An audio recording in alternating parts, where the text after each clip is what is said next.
شکر ہم خدا کی ذات کا، خدا کی ذات کا نیا پھر دن ہوا۔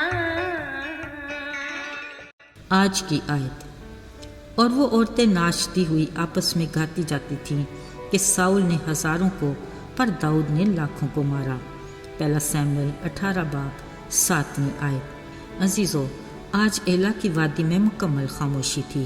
چند دن پہلے یہی وادی میدان جنگ بنی خوفناک منظر پیش کر رہی تھی، کیونکہ اسرائیلی فوج اور فلسطینی فوج ایک دوسرے سے صف آرا تھی۔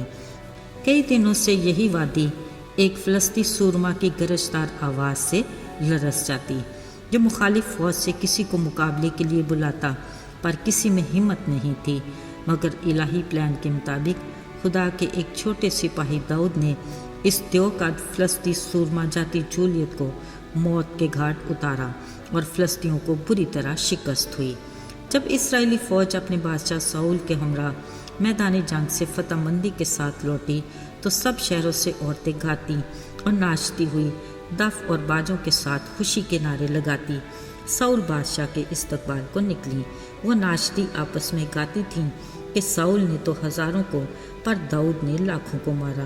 ساؤل یہ سن کر خفا ہوا، اسے یہ بات بہت بری لگی کہ انہوں نے داؤد کے لیے لاکھوں مگر میرے لیے فقط ہزاروں ہی ٹھہرائے۔ اب بادشاہی کے سوا اس کو اور کیا ملنا باقی ہے؟ سو اس دن سے آگے کو ساؤل داؤد کو بدگمانی سے دیکھنے لگا۔ عزیزو، ان دنوں ساؤل بادشاہ روزمرہ معمولات کے ساتھ اپنی سزا بھی کاٹ رہا تھا، کیونکہ خدا کی نافرمانی کے باعث خدا اس سے جدا ہو گیا تھا اور ایک بری روح اسے ستاتی تھی، جس کے باعث وہ اپنے حواس میں نہیں رہتا تھا۔ اسے یہ بھی یاد نہیں تھا کہ داؤد بیت لحم کے یسی کا وہی لڑکا ہے جسے اس نے اپنے مشیروں کے مشورے سے خود مقرر کیا تھا، اور جب بری روح اسے ستاتی وہ ساز بجاتا اور اسے راحت ملتی تھی۔ آج اسی لڑکے داؤد کی وجہ سے اسرائیلی فوج کو فتح حاصل ہوئی۔ اپنی اس بہادری کی بدولت وہ ساؤل بادشاہ کے بیٹے یونتن کا منصور نظر ہوا۔ اتنا من کو بھایا کہ اس نے داؤد کو اپنی قبا پوشاک اتار کر دی۔ صرف یہی نہیں بلکہ اپنی تلوار، اپنی کمان اور اپنا کمر بند تک اتار کر دے دیا، یہ ثابت کرنے کے لیے کہ یونتن اپنے نئے دوست داؤد کو اپنی جان کے برابر محبت رکھتا ہے۔ عزیزو، نوجوان داؤد کی تھوڑے ہی وقت یکے بعد دیگرے اتنی عزت افزائی اگرچہ ساؤل بادشاہ کو کھٹکنے لگی، مگر وقت اور حالات کے پیش نظر داؤد کو اس کی بہادری کے صلے میں ساؤل کو بھی اپنے جنگی مردوں پر اسے مقرر کرنا پڑا، جو داؤد کے حق میں یہ بات ساری قوم کو اچھی ہی لگی۔ ان باتوں کے باوجود ساؤل کی داؤد کے بارے میں بدگمانی اپنی جگہ پر قائم رہی۔ عزیزو، پھر ایک دن ایسا ہوا کہ خدا کی طرف سے بری روح ساؤل پر زور سے نازل ہوئی اور وہ گھر کے اندر نبوت کرنے لگا، اور داؤد روز کی طرح اپنے ہاتھ سے ساز بجا رہا تھا۔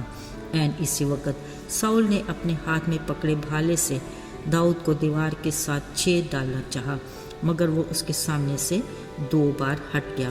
اب ساؤل بادشاہ داؤد سے ڈرنے لگا، کیونکہ اسے قوی یقین تھا کہ خدا اس کے ساتھ ہے۔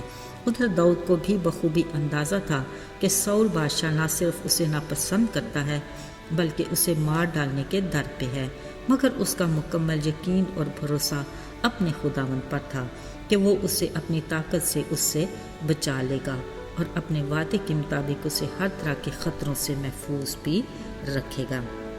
عزیزو، یاد رہے اپنے لوگوں کے لیے قادر مطلق خدا کے وعدے ہمیشہ اٹل اور لا تبدیل ہیں۔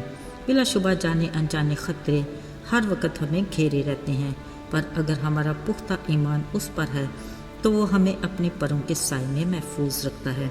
ایک بار فائر بریگیڈ کی گاڑی شور مچاتی بڑی تیزی سے ہماری گاڑی کے ساتھ سے گزری۔ اس کی رفتار دیکھ کر ہمارے جی دہل گئے۔ بے اختیار منہ سے نکلا، خدا خیر کرے۔